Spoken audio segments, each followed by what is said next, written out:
Hello good people of YouTube and welcome to my channel. This is my second video tracking the progress of painting Baldwin. It's also about the 40th time that I have tried to record this introductory sequence. I'm up early before the workmen get here. I'm a bit tired. My head is a bit fuzzy and I keep fluffing my lines and making mistakes. So I'm just going to try and get this next bit done without any mistakes. So in the last video we took Baldwin from a zenithal primed model through to a figure that had a base coat on every piece of detail that you can see here. There are one or two bits that I didn't tackle because I hadn't decided what colour I would use. There's some stitches, the little shield, the flag down by his hip, and there were some bits that didn't work out, like the stone texture on the mallet and the boulder on the base there. If you haven't seen that video, please do watch it. I go through all the basics of blocking out and getting a single color down on each area of the fabric. So in this video I'm going to take one piece of detail at a time. I want to look at the fabric around the top of the shoulders and the top of the back, because all this, as I said in my previous video, will be painted white. So I'm going to look at how you layer up from a different base tone color to create the impression of white, but also give each individual area a slightly different tone, so it's not just one boring mass of the same color. As I said in my previous video, painting a giant as large as Baldwin is like painting a piece of terrain, and a lot of the highlighting techniques that I use will be the same techniques that I would use on a terrain piece, not on a small 28mm figure. So just for comparison, anyone who hasn't seen any of my videos on Baldwin, this is how big he is. He's basically the size of an Action Man or a GI Joe. So yeah, I'm going to keep each segment fairly short, and I'm going to have to work in and around the noise that they make next door. Last night was interesting because they've created so much dust with the building that they're doing and the new windows they were putting in and everything, that I actually had to go outside and hose down my garden just to wash the dust off all the plants I've got out there. So there's lots going on away from the painting table, and all of it is a distraction that I don't really need. And I think there's nothing worse for your peace of mind than having noise shatter your day for 8 hours at a time. So we'll be looking at painting different coloured fabrics. The white on the shoulders, I want to explain how I tackle black, because that can be a colour that's problematic when you're painting. If you highlight it too much, it'll look like grey. I'm going to look at the areas of red and the various shades of brown, work my way down the model, sort of one different texture or different feature at a time. I will do a little segment on painting rope. We'll look at painting leather, wood for the barrels, the bark, and the fur texture on the feet. I will also deal with the steel toe caps that aren't as metallic and shiny as I hope they would be. I think that's because I haven't painted for a while and most of my speed paints are settling out. I probably didn't shake the broadsword silver speed paint that I used. I probably didn't shake that enough to get the pigment mixed in with the solution. So it's not the end of the world. I'll apply some silver to that, and then I might use some brazen copper to bring the colour back to something more rustic. So that's what I'm hoping to do in the second video. I want to keep it a little bit shorter than the first video because that was nearly, I think, 50 minutes long by the time I'd laced together all the different sequences. But there we have it. As I said, I'll be looking at painting hair. Baldwin has his bald head, his pudding bowl haircut, and his pineapple ponytail, all of which are attached using magnets. Again, if you've not seen any of my earlier videos, please check them out, because I do talk a lot about how I created this amazing little friend I now have in my life. So all fun and games. I've also got the hat, which I won't put on now, but I'll be detailing that as well. So lots of fun stuff to do in this video, and as I said, I will try and pick moments in between whatever chaos and noise they bring next door. That's about it, really. There probably won't be too much in the way of time-lapse photography here or speeded up video, because when you're detailing, you kind of need to talk about what you're doing, and there'll be short sequences anyway. So thanks to everyone who is following progress, commenting on my videos, liking and subscribing. I really do appreciate it. So having said all that, yeah, please sit back and enjoy whilst I work on the next elements of Baldwin the Pious, my Bretonian mega gargant.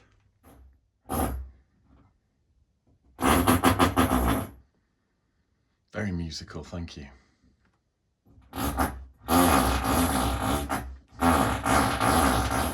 Okay, I want to try and paint the white area here first, and for that I'm going to use a little bit of the Holy White speed paint that I applied just to provide a tint to a regular dead white game colour from Vallejo.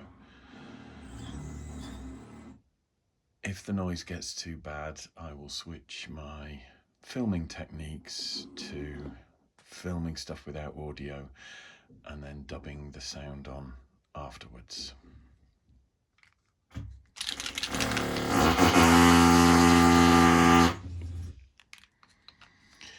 So a little bit of Holy White.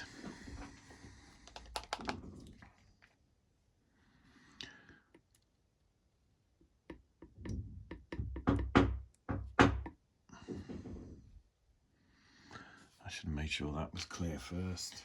Right, so I've got a little bit of Holy White speed paint there, which I'm going to mix with some dead white from Vallejo and see how we go. I'm going to pick a fairly fine brush, and I'm just looking for a lighter shade of grey than the Holy White. The paint is quite thin once you mix it with the speed paint or the contrast paint, and that's exactly what you want, because we're going to be using it in very thin layers, trying to build up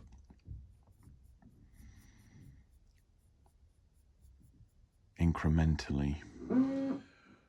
Right, it's proving really awkward to paint this and get the camera angle that I want without the camera actually being in the way. But I don't know if you can see here that what I'm doing is I'm using a very thin mix of the Holy White speed paint and a regular dead white, I think this is called. It's almost a 50-50 blend, but the paint is nice and thin and watery, and I'm almost using it like a watercolour, working around any areas where there are bits of deep shadow, little score lines, creases in the fabric, and I'm trying not to obliterate those little bits of sort of dark shadow and detail, but at the same time I'm really slowly working this up to a white, almost in stages that are imperceptible. You can hardly notice when the paint dries that I've actually applied it. Wouldn't do this with any other colour. It's just this is how I'll be painting the white, and I'm just gently working up. I've moved my brush on the palette to pick up a bit of paint that's slightly thicker because it's got more white in it, and I'm just blending and working on top of everything that I've put down to just try and create this kind of gentle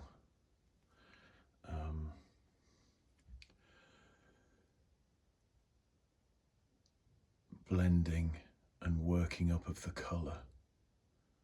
So although I want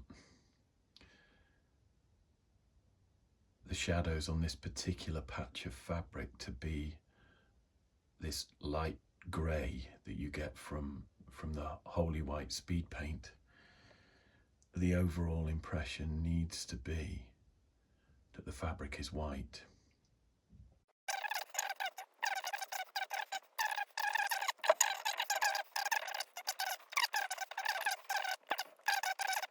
So here, as I said, I'm almost using the paints like they're watercolours and just working over and over areas and slowly bringing the colour up, and anything that doesn't look quite how I want, I can work over it. But I'm just trying to create this sort of almost like a mottled effect until I'm ready to focus on some white highlights. I'm not sure how the camera is picking that up because I can't actually see the camera now from where I'm positioned.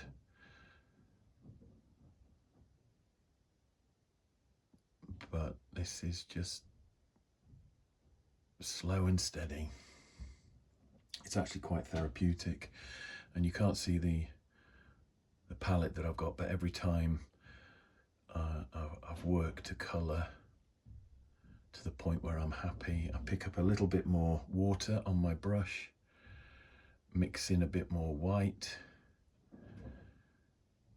to the Holy White speed paint that I'd got on the palette, and just work it up again and again.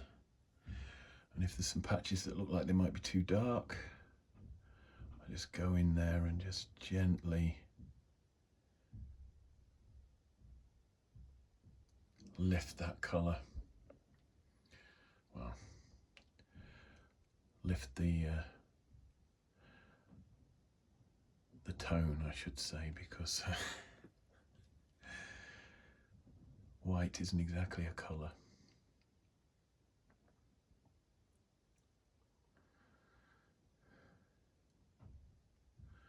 So that's coming along quite nicely.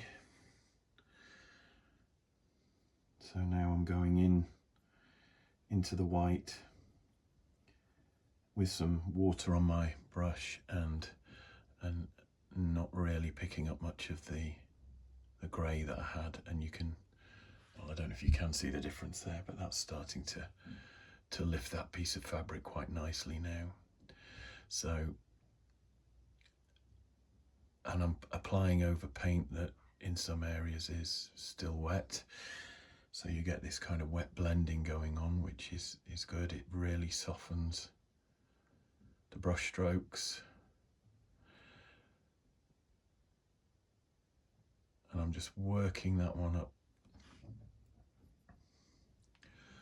like so. I can be a bit heavier with the brush strokes around some of the points where it's still looking too grey.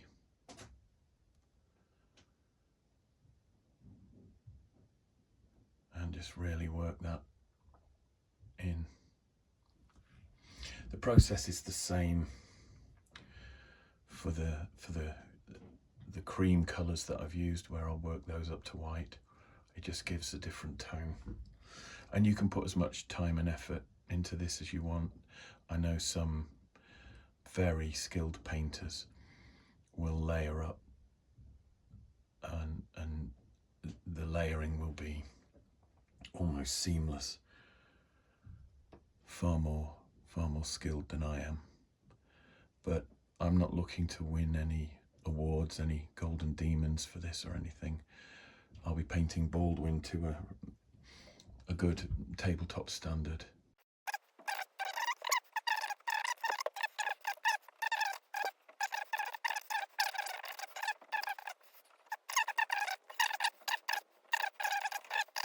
I'm going to concentrate on this one.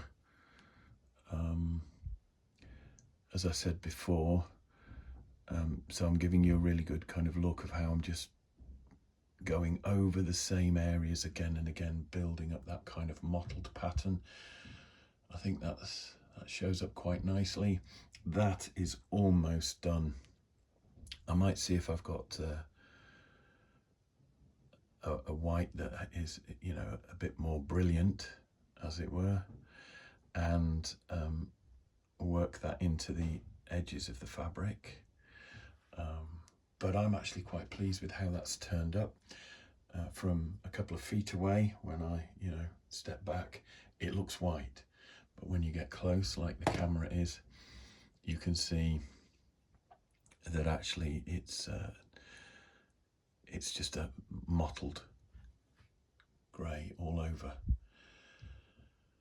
Still a bit shiny, obviously, because it's damp. But I'm going to stop there with that, and whilst I've got these colours out, I will paint this bit here on his other shoulder, and then I can clean my palette and look at doing these two here. So that'll be the next thing, but I'm actually really pleased with how that has worked out, and I just hope the camera has picked up the technique that I used there.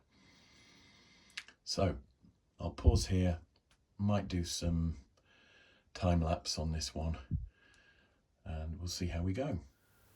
Following exactly the same process on this patch of white fabric, I've basically taken wholly white speed paint from Army Painter, which is essentially a grey wash, and I'm adding dead white from Vallejo as I go.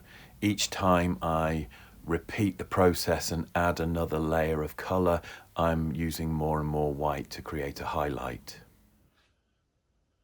Okay, so I don't know if the camera is picking this up too well, but now that it's started to dry, the intensity has gone out of the white, and we're back to a lighter looking grey there. The same thing is happening here on this side as it dries. That's not a problem. I'm happy with the tone, the shade that I've got there on both of those patches. I will be finding a brilliant white in my paint collection. I do have one somewhere, but I'll have a play around and have a look at those. I will use a brilliant white, and I will highlight these up to white when this all this paint is dry. But I don't need to do that now. I can carry on working on these, and that means when I do come to highlighting white, I can do the whole of the top of that garment with white highlights in one go, and that will help bring them all together. So that's where we're at now. I've now finished all the highlighting on the fabric around the neck and the shoulders. There's just one final layer of paint to apply, and that will be pure white, which I'm going to do across all the three different shades there that have been highlighted. The green tinted shade is still slightly wet, but I'm just going to wait for that to dry. For the white, I chose pure white MSP. Master Paint series from Reaper. This was a nice bright white, and that's why I went for this.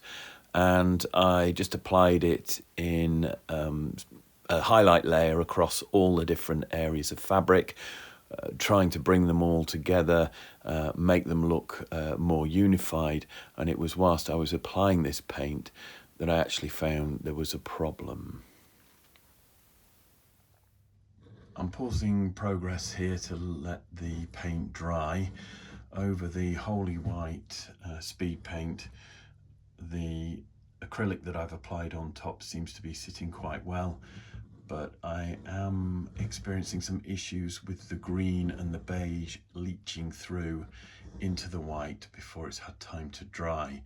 That's not a major problem.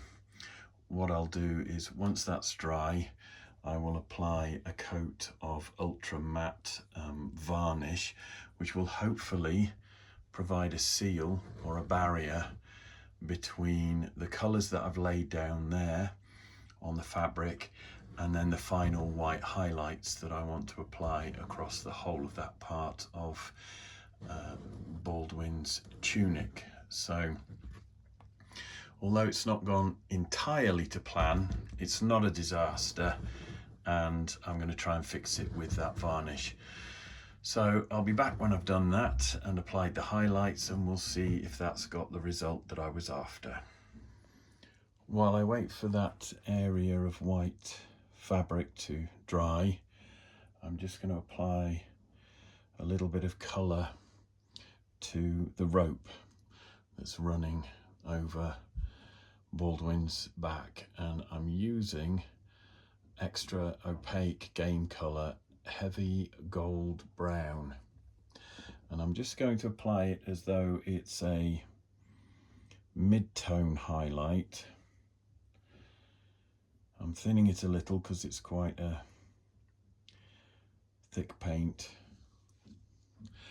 and I'm just going to pick out each individual twist in the rope, but I'm not going to go up to the edges where we've got some speed paint that's settled in the detail. I want to keep that and just very carefully highlight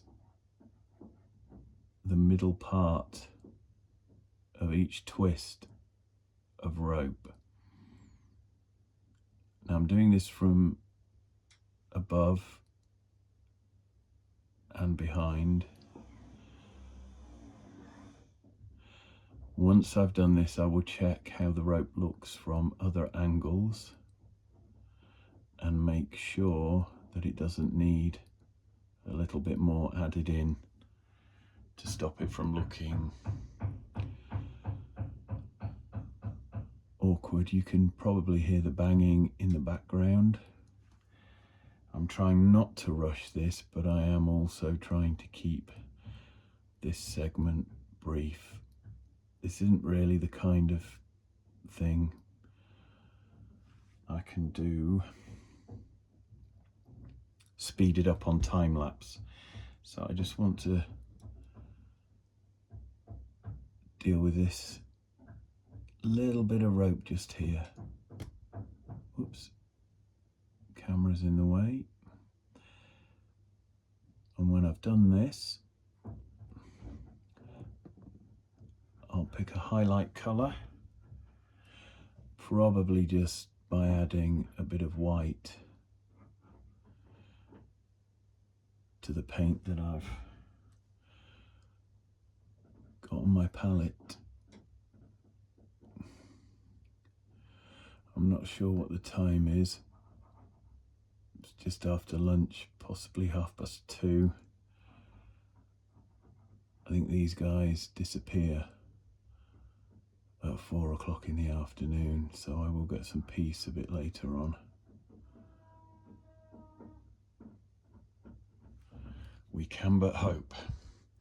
So I don't know how well that's going to come out on the camera, but that is basically how I paint all the rope once the initial speed paint is on there, just individually picking out every strand and I'll come back in a few minutes. I'll work on a bit more off camera, and I'll come back in a few minutes when I'm ready to apply a highlight, and we'll see how that looks.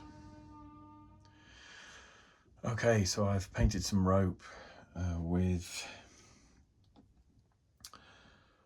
the heavy gold brown that I was using, thinned with a bit of water. I haven't done all the rope on the model, but I have done most of it around the arms and the torso. Just enough to allow me now to show you how I add a final highlight. So I've mixed some white now with the gold brown, and I'm just going to go in and catch the middle, kind of the highest ridge on each of those twists, and just gently stroke it with a little bit more highlight colour. I don't want to overdo it. I don't want to put too much on. I just want to catch the edge of that rope there to just lift it.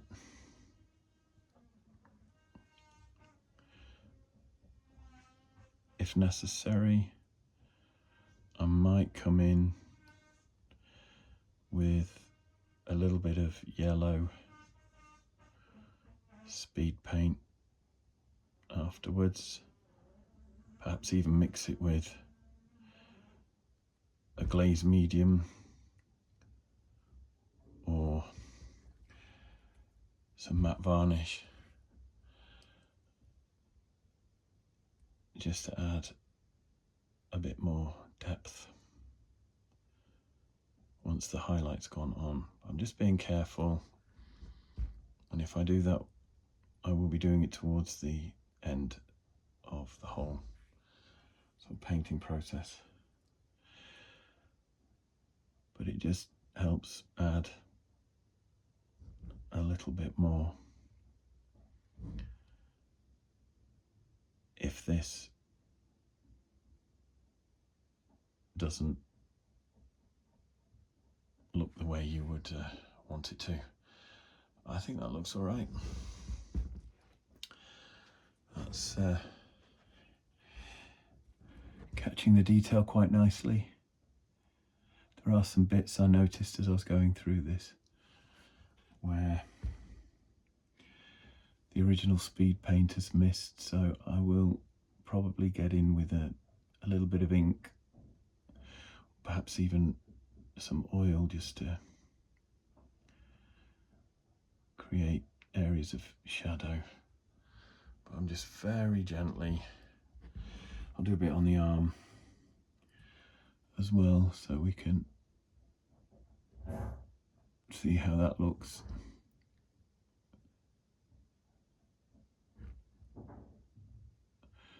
I'm not going to do it all, and that's partly why.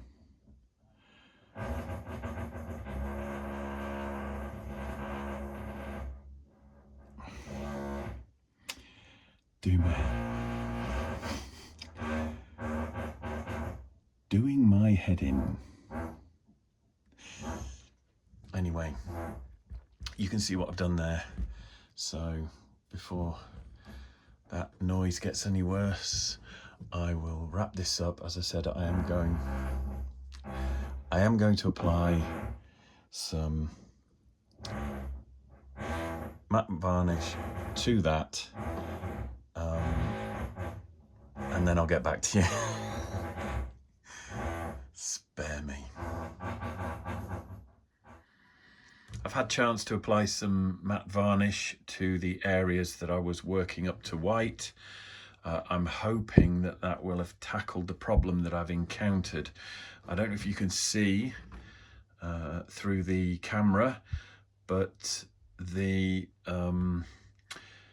certainly the malignant green that I used has definitely reactivated with the white paint. I think that was a Reaper Bones white paint that I used on there. There's definitely been some reactivation. There's even suggestion that some of the kind of the yellow pigment within the green has leached through. It's not so apparent on the camera, but it is to the naked eye. So that's something to be aware of. I mean, the holy white, that's the grey speed paint, and the pallid bone don't seem to be so bad, but that malignant green has definitely caused me an issue. I don't actually mind it, so you know, I'm not up in arms, I'm not stressing about it. It's an unexpected outcome, and sometimes these things happen. But what I'm going to do now is apply the white, now that we've got that matte varnish on, and I'm hoping that the white highlights will actually stay white, that the colour won't leach through, and I can call this area of fabric done once I've applied the white highlights. I'll come back in a second and show you how I've got on.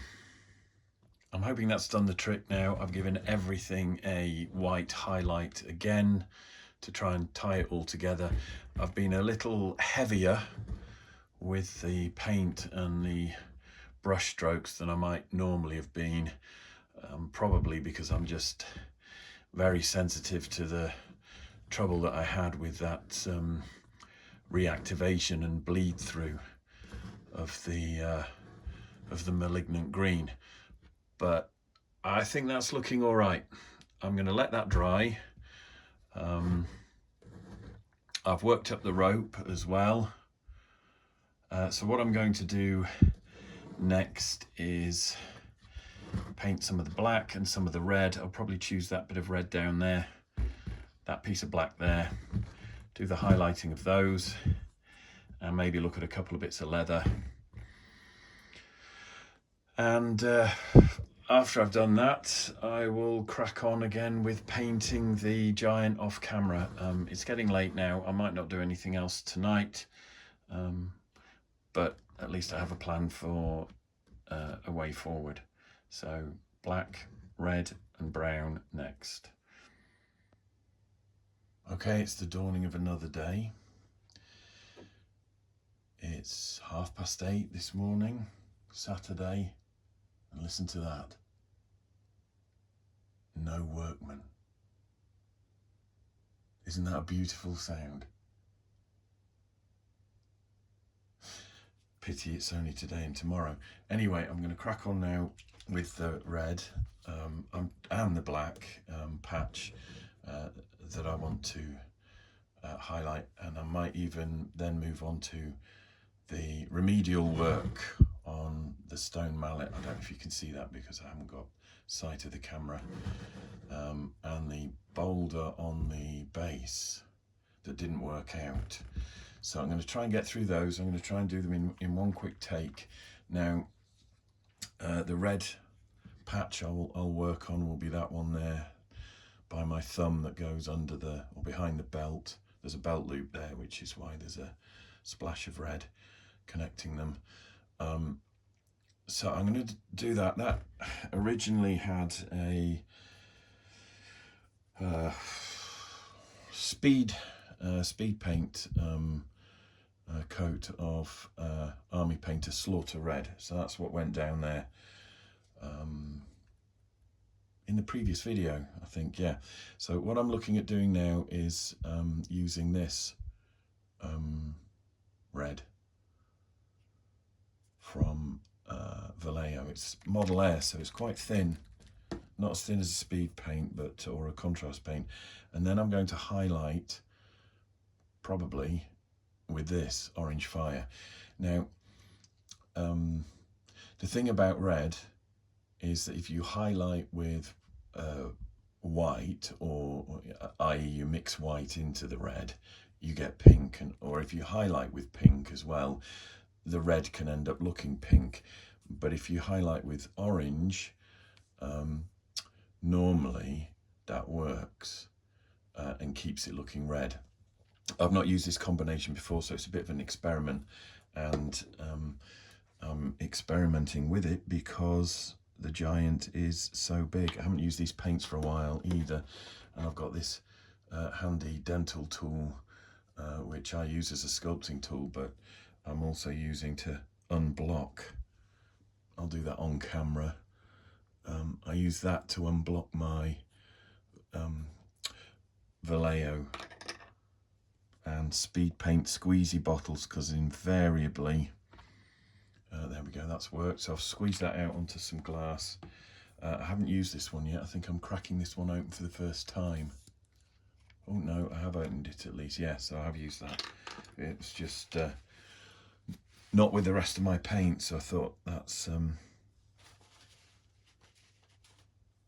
but I don't, I think I used this I think I used this when I was painting my Balrog for my Middle Earth Moria faction. Right, okay, I'm going to try and lift that up to the camera. I'm using the glass again because I don't mind using a plate, but on here the glass is better. So I've got both of those, more orange than I needed, but if I have some left over, I will sometimes scoop it back into the bottle. Anyway, I'm going to try and do this now. Yeah, that's okay. Excuse me, I may not paint all of this in front of the camera, because, you know, once you've seen an example, and I'm kind of doing the same thing here that I was doing when I was painting the white, working up the colours around the top there, which that's turned out better than I thought it would, having experienced that problem with the reactivation or the leaching of the colour. But yeah, kind of once you've seen me do this once, it's much of a muchness really. So what I'm doing now is I'm just picking out the areas where the Slaughter Red speed paint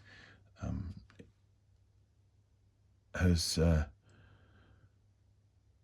left kind of clear areas of highlight, because that's the beauty of speed paint. It, you know, settles in the recesses and creates an impression of shadow, runs off the detail, which then kind of alludes to a highlight. And I'm just really sort of following what I can see in front of me, the patches of paint where the red looks more pale. Now, in some cases, like the brown up here, I won't be doing a mid-tone because I like that. I like the way that's turned out. So I'm just going to put a few highlights on there, and that will be enough. And it's normally the same with the black as well. Just a mid-tone, a mid-grey highlight will be enough. Otherwise it'll look like a grey piece of fabric. But you can see, you know, that this isn't taking too long. And you can see on the camera there, I hope, how that's looked. So actually I will do it all. But of course I've got the orange out and I've got way too much, so off camera I'll probably end up scooping some of that back into the squeezy bottle. Not very professional, I know, but smoke and mirrors. There we go. Now I've actually dipped my finger in that there. So I'll just touch that up. It's gone over onto the blue, but I can deal with that. Just hit that highlight while I was angling. So that's the red mid-tone. Let's just slap a bit on that belt loop there as well. And above. I don't know if you can see that, but right. So actually what I'm going to do now is I'm going to pause, but because I've got so much red and orange paint out, I'm going to tackle all the other areas of red. As I said, I wouldn't normally do this. I'd normally do one at a time. but I don't want to waste any paint, and I certainly don't want to drop Baldwin either. I'll be back in a second. Now there is actually a pause button on this new video software, so I'll see if that works. Then if I hit pause again, we should carry on, and things have magically happened. So I've given all the red on that tunic, on the clothing, all of it, a mid-tone. You can't really call it a highlight because obviously it's not, but you can see it's still wet in places, and I haven't covered all of the speed paint that went down prior to that. So it's a mid-tone, just to bring out the contours there. So right, red has been done, and I'm now going to return to the bit that I was originally doing to camera, that bit there, because that has dried. I'm going to try and hold Baldwin in place. Now I'm just mixing this orange that's on my palette with a tiny bit of red, just a tiny bit, and I'm going to go in and see what this looks like. As I said, I've not done this particular combination before, but I don't want to highlight up to pink, so just add a bit of water to that because it's not as, and this is really subtle. The camera may not be picking this up, but it is actually happening, and to the eye it's subtle, but it works. And actually what I'm probably going to do, I'm just coming in with a bit of orange now that I haven't mixed any red with, and see how that's looking. I don't want to overdo it because to my eye now this is looking, it's looking okay. To the camera it's not as obvious. Basically, we're back, and I'm going to use this game colour. It's the extra opaque. I've used a couple of these already, but I'm going to use this to highlight the black, and I'll just squeeze a bit out. I'll probably have to unblock it. No, we look good. We're looking good. Yeah, okay, so I've squeezed a bit out onto my glass palette and just washed my brush, picked up a little bit of water because these this range of paints from Vallejo, they are quite thick. I mean, they I can't remember the name of the Citadel range of paints that they did. I've got one here, I've just seen it, different colour, I think. Yeah, I don't know if they still do this, probably not, but back in the day Citadel did a range of foundation paints. That's not a very good example, but it was the closest one to hand. Anyway, and these were really quite thick and rich and very opaque, and the game extra opaque game colour, it's a small range, but they cover the spectrum, and they're pretty good. They're pretty good, especially if you've got stubborn areas, you know, the difficult things. In fact, they do. And before the invention of speed paints, he says, they do like ochre and stuff like that. Yeah, I used to use that as a base for yellow, because yellow is a difficult one to paint over. So right, anyway, I've got some grey on the palette, I've got a little bit on my brush, and I'm just going to come in now and finish off this segment here by finding a piece of black that's easy to get to. I'll probably use this one next to the red, and literally I'm just going to work Now that's a bit lighter than I imagined it would look. So that's got quite a bit of punch. I'm just going to try and thin it slightly. Because once you get it on the black, this is what happens.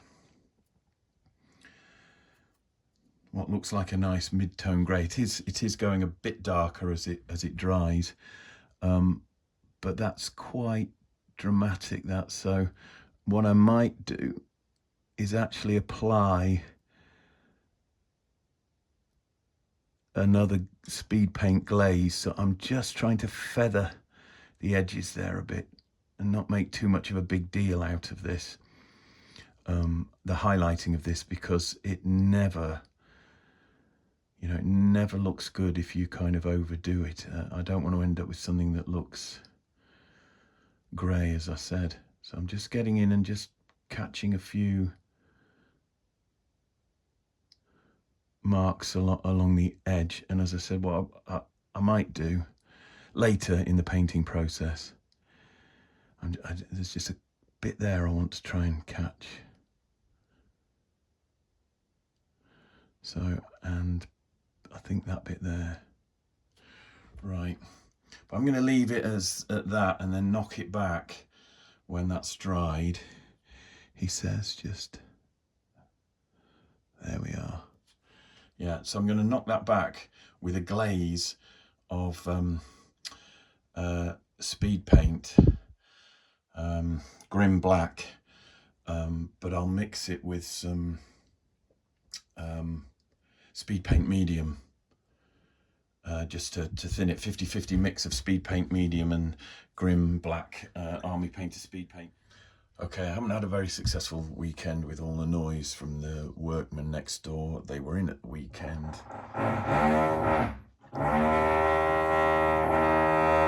Scratching around. And they were in at 6 o'clock this morning as well. So I'm going to try and wrap this up really quickly. I've got some speed paint, some grim black speed paint, mixed with some speed paint formula. You can also use 50-50 with water. I've just knocked back the grey highlights that I was talking about, so I've got some on my brush now, and I'm just going to quickly work that in so that you can see what I've done there. Now I will go back later on and just add a tiny highlight to some of the edges to crisp up some of these edges. But that is basically using speed paint as a glaze to knock back a colour. So I wanted to show you that very briefly. I'm now going to wash the brush, and I've got some Somber Grey Vallejo, which I've mixed with speed paint medium as well. So this Somber Grey Vallejo here, which I've mixed with some Army Painter speed paint medium, just to thin it down a little, not massively, because I wanted to tackle these. I wasn't happy with the colour of these, so this is probably 75% paint, 25% medium. It's just to get in there. I'm going to add a bit of water in there as well. It's just to give me a new stone coloured base coat to work from, because I didn't like the speed paint grey wash that I used. I can now work that over with some washes, and I'm going to do the same on the boulder there. So you can see that didn't work out very well, so I'm just quickly doing that, and then I'll call it a day with this painting video, because that noise in the background is pretty irritating.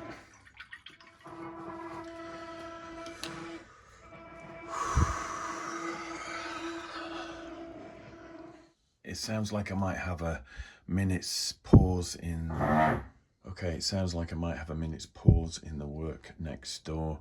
So I just wanted to say that this is where I'm going to stop the video, this video, for the paintings so far on Baldwin. We've done the red and the black. I've done the black highlights there, and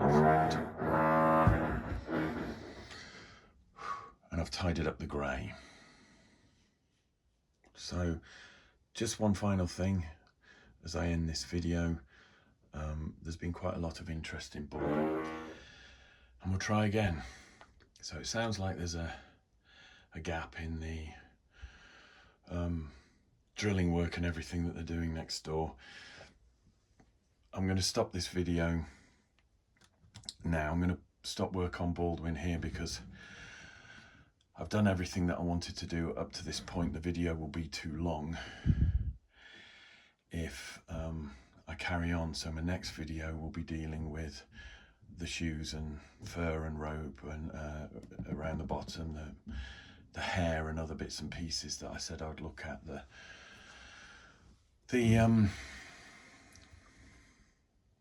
club and the bark texture and so on. So before I sign off, I did just want to mention something else very briefly, some good news. So I'm going to pause this video, set the camera up on the tripod, and then come back to you. Okay, so I'm unpausing the video, and Baldwin here, who is the subject of this painting video, I've had so many kind remarks about my sculpting and how great he looks, and enough people have said that they wished they could buy a Baldwin that I just thought, right, well, let's sculpt him again. So I don't know how well I can show you this. Try and move Baldwin back a bit further, but basically I've taken all the bits that I used in creating Baldwin, because obviously I was using up spares and extras and miscasts and all that kind of stuff that I had. There we go, right? All those spare bits that I had to create Baldwin, just bits lying around gathering dust. Now all the parts that I've used are things that I've sculpted previously, and Ainsley Castings, who now own the Battle Forge, obviously they own the copyright and IP to all these bits. So what I did was I got in touch with Ainsley and said, look, I think, you know, Baldwin's quite popular. If I made another one and gave it to you, you know, is that something you could put into production? And they said yes. So they're not paying me to do this. I'm not well enough to work, but I am, when I do have, you know, moments of calm and my health is in a good place, I like to sculpt and kit bash and so on. So I'm doing this out of pure enjoyment. I'll give it to Ainsley and they can make him available. So I'm just sculpting some different heads. I know my Baldwin, my prototype, had magnetic hair and so on. That's not an option really. So I'm taking some spare heads that I had cast in resin. That's the original. All of that's going to go to Ainsley now. So that's the good news. The good news is I'm making a production master. What I get out of this in return, apart from the enjoyment of doing it, because Baldwin was, you know, a lovely giant to sculpt, and I'm, you know, returning to something that I enjoy after you know, a break for health reasons. But anyway, what I'm getting out of this is I'll get a few free castings of my giant to paint and model, and that's great. But it was just a quick, just to finish off this video, I wanted to say to anyone who was asking, can they get hold of Baldwin, or anyone who said that, you know, they thought he was great and wish they could buy him, I'm making that dream a reality. So hopefully he will be popular. I'm quite pleased with the way he's turned out. I'm quite pleased with how the painting's going. So, yeah. I mean, at the end of the day, I like sculpting more than I enjoy painting, even though I do paint, obviously, and I've written 2 books about painting and modelling. I love sculpting, so just to have a reason to do Baldwin again was pretty cool. So, as I said, I'm doing it for love. I'll be gifting that to Ainsley Castings, and I'll get a couple of Baldwin models as a thank you. So that was it really, just to let you know that. So I'm going to go off now and lace together all the little bits of video I've done for the second Baldwin painting video, and then